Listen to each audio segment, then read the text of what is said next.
Sécurité à boire, ils sont trop en forme. Sécurité, oyez! Gendarmerie, oyez! Quand vous voyez que vous avez tout mis, quand vous avez tout mis, parce que les gens ont besoin de vous savoir quoi qu'est-ce qu'il y a. Yeah! Il était. Amour la monnaie, mon ami, amour. Ça vous fait mal, oui? Il rappelle. Même bien, mais à autre, bien entouré. Maman, vous soignez le moi, oui? Mon mère m'a dit que ça m'a fait le pauvre. Yes! Abonnez-vous, pas qu'est-ce que vous avez abonnez-vous pas? Abonnez-vous, pas qu'est-ce que vous avez fait? Voilà. Ami aki sonya me oyeno.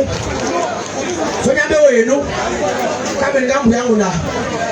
Kama baba ami aki sonya me oyeno. Kamen gambu yangu na. Bon. Ça fait la demande c'est pas baba qui a signé.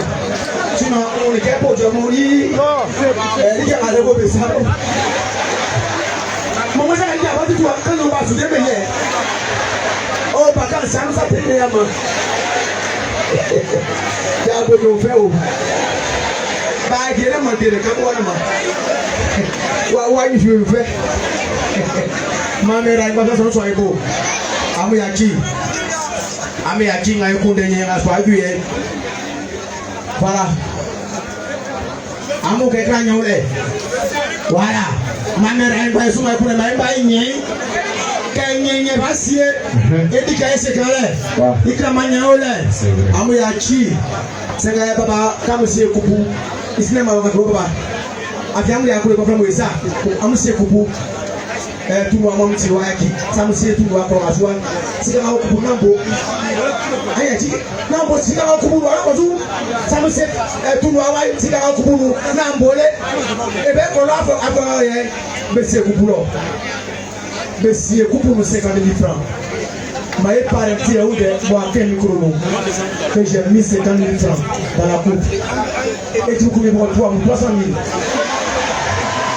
Papa peut couper mal. À quoi moi avec un peu pour lui dire non. Quand on passe à l'eau, on peut fier. Et voilà.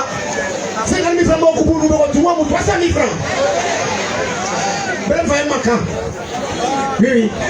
Dans la vie africaine, il y a papa et quoi? Le football n'a pas de aussi. Il y a des camarades qui ont des dents, qui étaient au loup.